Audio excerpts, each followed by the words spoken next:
Hello everyone, how are you all? I hope you all are doing well. I am also fine. तो चलिए आज मैं आपको अपने पूरे दिन की एक छोटी सी जर्नी पर लेकर चलने वाली हूँ। सुबह की फ्रेश एयर से लेकर आईआईटी रुड़की कैंपस की खूबसूरत नज़ारों तक। आज जो जो हमने किया वो सब आपको इस व्लॉग में देखेंगे। So let's start the day together and come along with me. So as we know, morning walk is very healthy routine for everybody.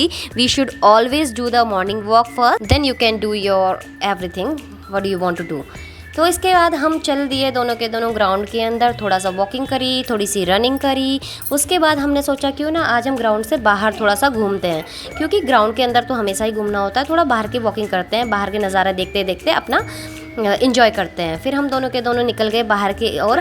तो so now let me introduce you the Mahatma Gandhi central library of IIT Roorkee. ये सिर्फ एक library नहीं बल्कि knowledge का एक ख़जाना है। इसकी शुरुआत 1848 में हुई थी, इसलिए इसे इंडियाज़ ओल्डेस्ट टेक्निकल लाइब्रेरी भी कहा जाता है।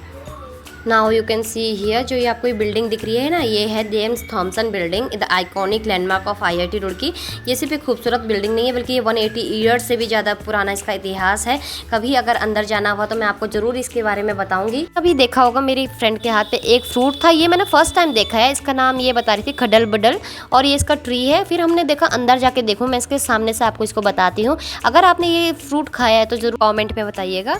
देखो सुबह सुबह ये फ्लावर्स कितने सुंदर लग रहे हैं। इसके बाद देखो कुछ पड़े हुए थे नीचे खडल बडल, मैंने एक उठाया, जरा दिखाऊं आपको। क्या आप लोगों ने ये देखा है? अंदर से ये कुछ इस तरीके से रहता है। देखो एक्चुअली मैं मन ही मन सोच रही थी मेरी फ्रेंड को इतना कैसे नॉलेज है, कहीं ये आदि मनाओ तो नहीं है। So with lots of fun and laughter we moved ahead, और हमें सामने दिखा एक हॉस्टल जो कि सरोजनी भवन के नाम से है। ये गर्ल्स हॉस्टल है, और यहाँ पर आप देख सकते हो इन्होंने वॉल्स पे इतनी सुंदर सुंदर पेंटिंग करी है कि मैं तो बस इनको देखती रह गई हूँ। कितना अच्छा इन्होंने अपनी कलाकारी करी है, इतना हुनर इन बच्चों में है।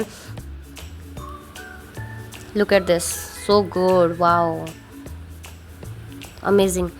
उसके बाद हमें मिली एक प्यारी सी क्यूट सी पेंटिंग। मैंने कहा ये देख बेटा, ये तू और मैं हैं, हम ऐसे ही लगेंगे ना अच्छे जब बूढ़े हो जाएंगे।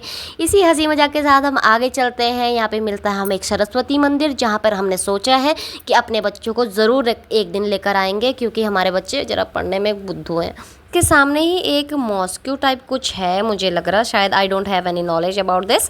सो इसी के साथ हम आगे चलते गए। हम यहाँ के खूबसूरत नज़ारों को अपना कैप्चर करते हुए सीधे चलते गए अपने घर की तरफ। हम capturing all the memories because जब हम कभी इधर उधर चले जाएंगे, फिर मैं इस चीज़ को देख कर कम से कम याद करूँगी कि मैं अपने दोस्तों के साथ कहाँ कहाँ घूमती थी। बिकॉज दोस्तों के साथ जो घूमना होता है सिर्फ घूमना ही नहीं होता, उनके साथ जो बातचीत होती है इस तरीके से इतना सुकून मिलता है, क्योंकि फ्रेंड्स जो होते हैं वो आपको समझते हैं। जो वाकई आपके दोस्त होते हैं वो समझते हैं आपकी हर कंडीशन को, हर परेशानी को।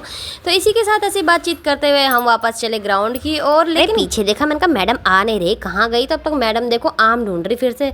फिर वापस अपना मुंह लेकर वापस आ गई, क्योंकि इसको कोई भी आम वहाँ पर नहीं मिला। फिर हम थोड़ा सा वॉकिंग करी, वॉकिंग करने के बाद हम अपने अपने घरों को चल दिए। बच्चों को स्कूल से लाने का टाइम भी हो रहा था और मौसम भी बिल्कुल चेंज हो चुका था। यहाँ पर मैं स्कूल में पहुँचने के बाद अपने फ्रेंड्स को देख रही थी, तो वो आगे खड़े थे, उनको लेने के लिए गई, उनसे बातचीत करी। आज तो हमारी एक फ्रेंड का बर्थडे था, इसने बताया नहीं है हमको, पर इसकी पार्टी पेंडिंग है। उसके बाद वापस आकर हम गए अपने शाम के घूमने के लिए, बच्चे के साथ घूमे, दोस्तों से थोड़ा बातचीत करी, और ऐसा रहा आज का हमारा दिन। तो आपको कैसा लगा प्लीज़ बताइएगा, and like share and subscribe करना ना भूलिएगा। Thank you, thanks for watching.